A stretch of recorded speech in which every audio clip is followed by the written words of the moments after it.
Scholarship चलाई जा रही है वैसे बच्चों के लिए जो 12वीं पास किए हुए हैं या कोई ऐसे बच्चे हैं जो स्नातक पास कर कर आगे पीजी कर रहे हैं, इन तमाम बच्चों के लिए जबरदस्त स्कॉलरशिप है। अगर आप 12वीं पास किए हैं 60% अंकों के साथ और फर्स्ट ईयर में अगर आपने कहीं भी नामांकन करवाया है तो आपको इस स्कॉलरशिप के तहत 2 लाख रुपए की जो राशि है आपको मिल सकती है।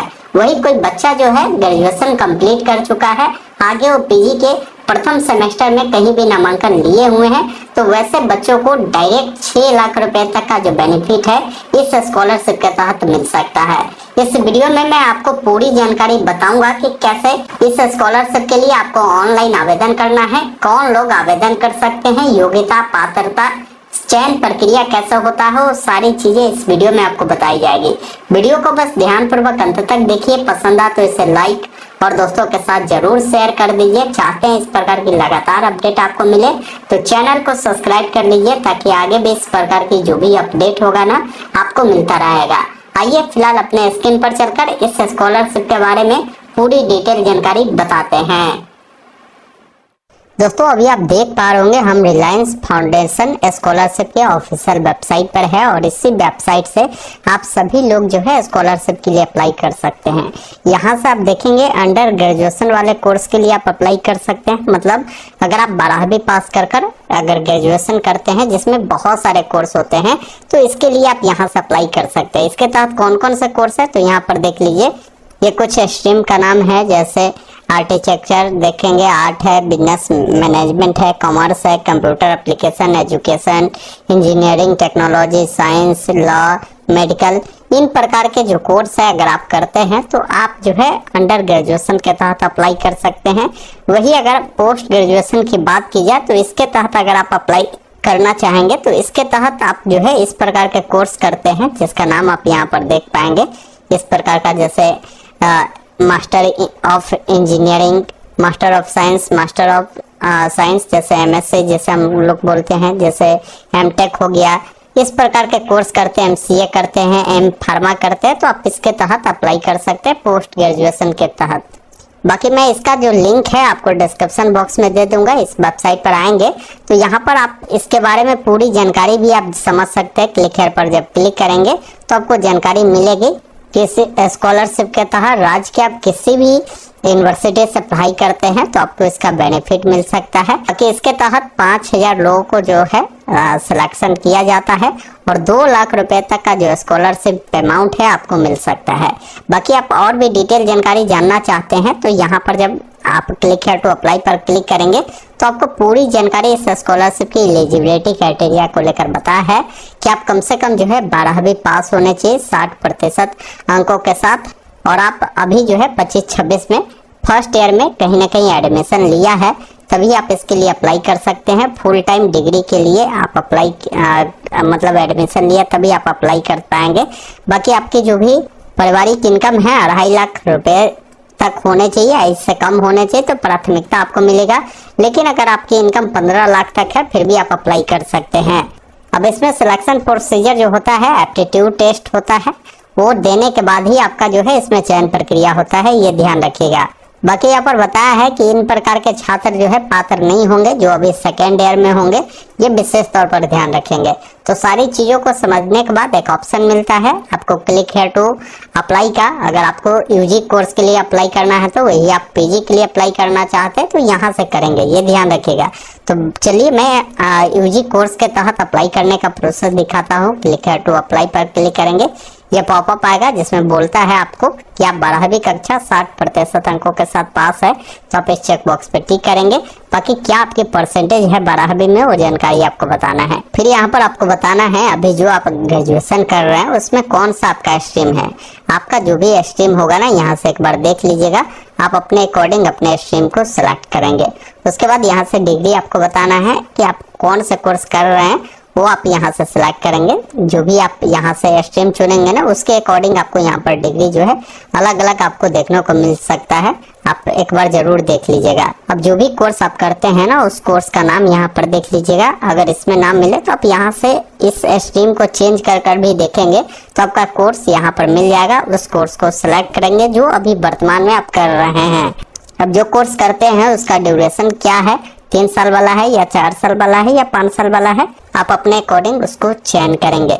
फिर नीचे आएंगे तो यहाँ पर जो भी आपका फर्स्ट नेम है, मिडिल नेम है, लास्ट नेम है उसको लिखेंगे। अगर आपका फर्स्ट नेम और लास्ट नेम ही है तो मिडिल नेम को छोड़ेंगे, बाकी अपना ईमेल आईडी डालेंगे, मोबाइल नंबर डालेंगे। आप जिस भी जिला से बिलोंग करते हैं अपना डिस्ट्रिक्ट का जो नाम है यहाँ से खोज लीजिएगा, नहीं तो यहाँ पर सर्च बॉक्स भी मिलता है, आप जब लिखेंगे तो आपका डिस्ट्रिक्ट का नाम आएगा, उसको सिलेक्ट करेंगे। अब पूछता है कि इसके बारे में आपको इन्फॉर्मेशन कहाँ से मिला है, आप वो चीजें आप बता सकते हैं। जैसे आपको जहाँ से भी मिला है, जैसे यूट्यूब से मिला है तो यहाँ पर आप लिख सकते हैं। यूट्यूब चैनल का भी आपको ऑप्शन यहाँ पर मिल जाता है, आप यूट्यूब को चुनेंगे। बाकी आपकी जो भी इनकम है, पारिवारिक इनकम, वो कितना है, 2.5 लाख से कम है तो उसको चुने, 2.5 से 5 लाख है तो इसको चुने। तो आप अपने अकॉर्डिंग इस जानकारी को सिलेक्ट करेंगे। इस दोनों चेक बॉक्स पे टिक कर कैप्चा कोड को डालकर सबमिट वाले विकल्प पर क्लिक करना है। उसके बाद एक मैसेज आएगा कि आप इस स्कॉलरशिप के लिए एलिजिबल है, आप अप्लाई कर सकते हैं। डन वाले विकल्प पर क्लिक करना है।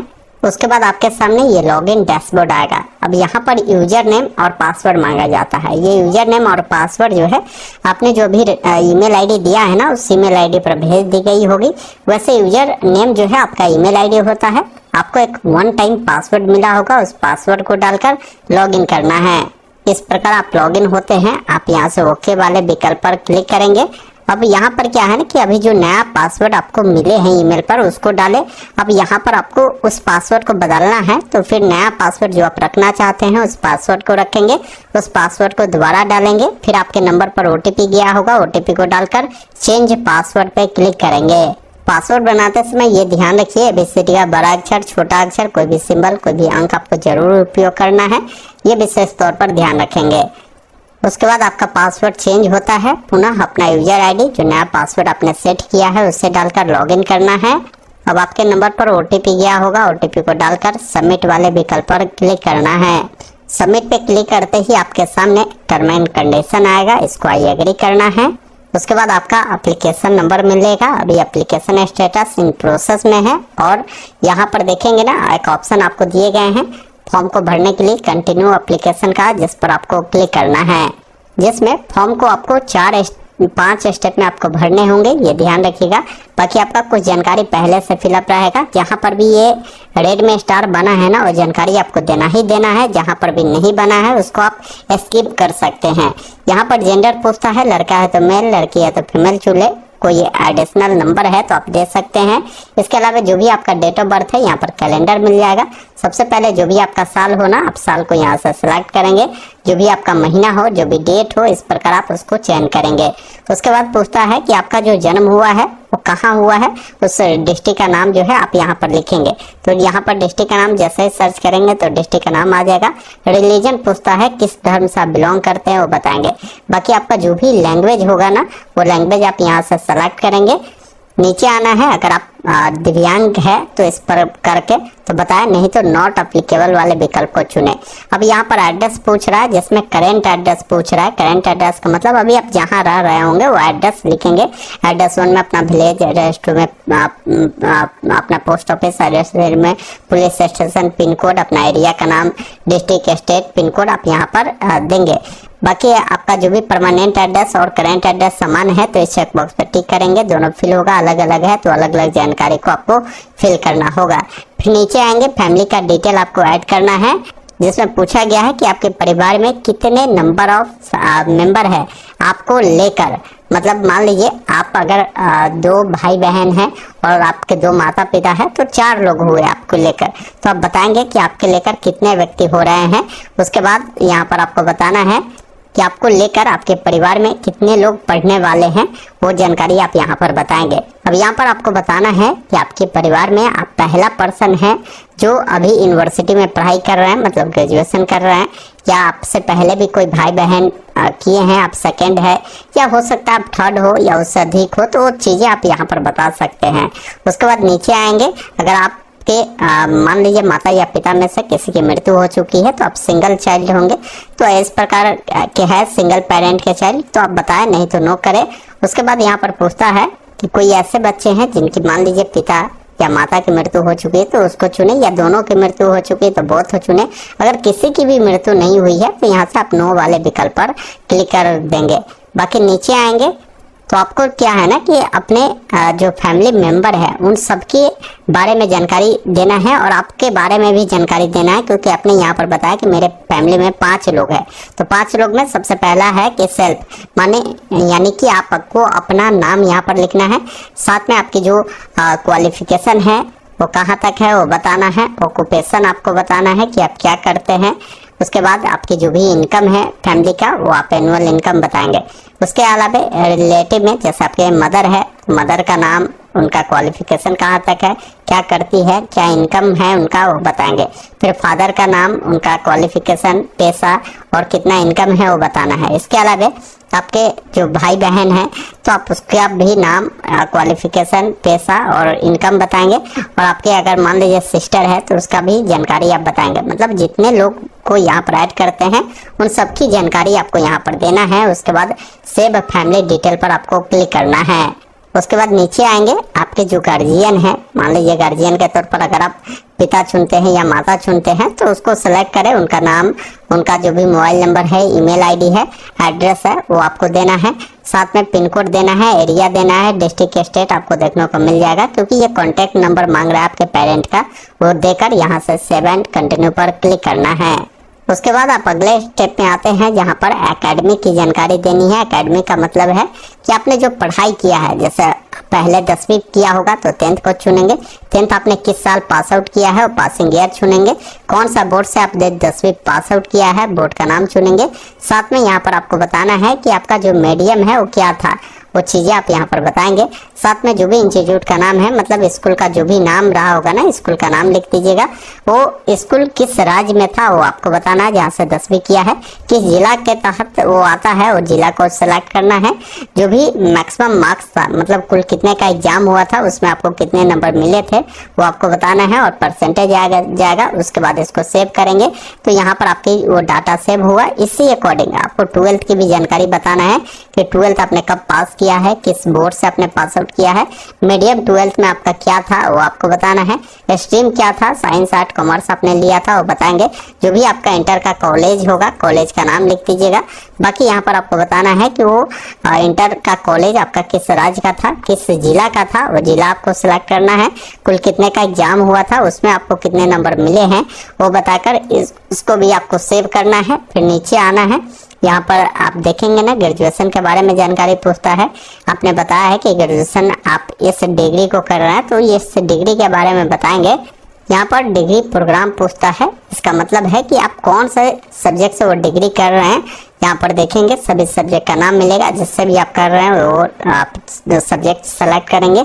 इंस्टीट्यूट या यूनिवर्सिटी का जो भी नाम है ना आपको यहाँ पर लिखना होगा, ये ध्यान रखिएगा। जैसे मान लीजिए जो भी है आप इस प्रकार लिखेंगे ना तो यूनिवर्सिटी का नाम आ जाएगा, उसको सिलेक्ट करेंगे। ये किस राज्य के तहत यूनिवर्सिटी आता है, किस जिला के तहत आता है आप उसको बताएंगे। उसके अलावा आपको बताना है कि आपका जो कोर्स स्टार्ट हुआ है वो कौन सा साल में हुआ है वो बताएंगे। और ड्यूरेशन बताना है कि ये कोर्स कितने साल का है। बाकी आप जो है ये कब पास कर जाएंगे वो आपको यहाँ पर देखने को मिलेगा। उसके बाद इसको भी आपको सेव करना है और एक ऑप्शन मिलता है सेव एंड कंटिन्यू का, जिस पर क्लिक करना है। फिर आप अगले स्टेप में आते हैं जिसमें अवार्ड के बारे में जानकारी बताना है, जिसमें बहुत सारे ऐसे लोग होते हैं ना जो अलग अलग प्रकार की प्रतियोगिता में भाग लेते हैं। कोई स्पोर्ट में, कोई मान लीजिए किसी अन्य चीज में लिया होगा। तो इसमें से अगर आपने किसी भी पार्टिसिपेट किया है जिसमें अगर आपको अवार्ड मिला है तो आप जानकारी को दे, अन्यथा ऐसे ही आप इसको जो है सेव एंड कंटिन्यू पर क्लिक करेंगे। अब अगले स्टेप में आएंगे जहां पर आपको डॉक्यूमेंट अपलोड करना है। देखिए डॉक्यूमेंट में बोल रहा है कि सबसे पहला चीज है यहाँ से जो डॉक्यूमेंट सेलेक्ट करेंगे ना उसको यहाँ पर अपलोड करेंगे। जैसे सबसे पहला चीज है कि आपको अपना फोटो अपलोड करना है, फैमिली का जो इनकम सर्टिफिकेट है वो अपलोड करना है, 10th का जो मार्कशीट है वो अपलोड करना है, 12th का जो मार्कशीट है उसको अपलोड करना है। आपको अपना जो है एक फोटो आईडी प्रूफ आपको देना है, जिसमें आधार कार्ड या कोई अन्य डॉक्यूमेंट देना चाहते हैं तो यहाँ पर ऑप्शन है आधार, पैन, पासपोर्ट, उसको आप दे सकते हैं। उसके बाद यहाँ पर क्या है ना कि आपसे बोला गया है कि प्रूफ के तौर पर एनरोलमेंट इन करेंट इंस्टीट्यूशन का डिटेल दीजिए। मतलब जहां आपने नामांकन लिया है ना उसका या तो आप बोनाफाइड्स बनवा लीजिए कॉलेज से, या फी रिसिप्ट को दीजिए ताकि प्रूफ हो सके कि भाई वास्तव में आप वहाँ नामांकन लिए हैं। तो जो भी आपके पास हो उसको सिलेक्ट कर कर आप अपलोड करेंगे। ये सारा जो है 2 MB से नीचे होगा, PDF फॉर्मेट में होगा। अगर आपको PDF नहीं बनाने आता है तो गूगल में लिखेंगे कन्वर्ट JPG टू PDF, ये वेबसाइट मिलेगा, इसको ओपन कर कर JPG फाइल को सिलेक्ट करेंगे। अब मान लीजिए ये मेरा फाइल है, मैंने इसको सिलेक्ट किया, कन्वर्ट टू PDF पे क्लिक किया और यहाँ से डाउनलोड करेंगे और उसको यहाँ पर आपको अपलोड करना है। फिर यहाँ से सेव एंड कंटिन्यू पर क्लिक करना है। उसके बाद आपके सामने फॉर्म का प्रीव्यू आता है। एक बार अपनी तमाम जानकारी देखें, सभी जानकारी सही है तो आपको सबमिट वाले विकल्प पर क्लिक करना है। बाकी किसी को कुछ सुधारना है, कोई जानकारी गलत है तो आप जिस वाले सेक्शन में जाकर सुधारना चाहते हैं उस पर क्लिक कर कर आप सुधार करेंगे। जैसे ही सबमिट पर क्लिक करेंगे आपका फॉर्म सक्सेसफुल सबमिट हो जाएगा। सबमिट होने के बाद आपको क्या करना होता है कि आपको वेट करना होता है शॉर्टलिस्टेड होने का और अपने ईमेल आईडी को चेक करना होता है। ईमेल को चेक करेंगे, शॉर्टलिस्टेड होंगे ना तो आपको एप्टीट्यूड टेस्ट लिया जाएगा जिसमें बता दिया जाएगा कि आपका एप्टीट्यूड टेस्ट कब होगा। आप क्या करेंगे ना, डैशबोर्ड पे लॉगिन होंगे तो यहाँ पर एप्टीट्यूड टेस्ट का आपको लिंक मिल जाएगा जिसमें देखेंगे एप्टीट्यूड टेस्ट में आपसे क्या क्या पूछे जाएंगे। ये 3 सीरीज होंगे, इनसे आपके जो प्रश्न है वो पूछे जाएंगे। कुल जो है 60 प्रश्न 60 मार्क्स के होंगे और 60 मिनट इसके लिए आपको दिए जाएंगे, ये ध्यान रखिएगा। तो इसके लिए यहाँ से आप एप्टीट्यूड टेस्ट के बारे में भी जानकारी को देख सकते हैं और इससे आप प्रिपरेशन को कर सकते हैं। उसके बाद यहाँ पर क्या है ना कि जब एप्टीट्यूड टेस्ट आपका हो जाता है उसके बाद जो फर्स्ट लेवल पर सिलेक्शन जब किया जाता है तो इसमें 5000 स्टूडेंट को स्कॉलरशिप अमाउंट जो है उनको दी जाती है, ये ध्यान रखिएगा। बाकी इन्होंने हेल्पलाइन नंबर भी जारी किया है, अगर आपको कोई इंक्वायरी है तो आप इस पर भी बात कर कर आप जानकारी को समझ सकते हैं। तो मैंने सारी चीजें बता दिया है। बाकी यहाँ पर बहुत सारा वीडियो भी आपको मिल जाएगा इस स्कॉलरशिप को लेकर, जिसको भी आप इस पोर्टल पर आकर देखकर आप और भी जानकारी समझ सकते हैं।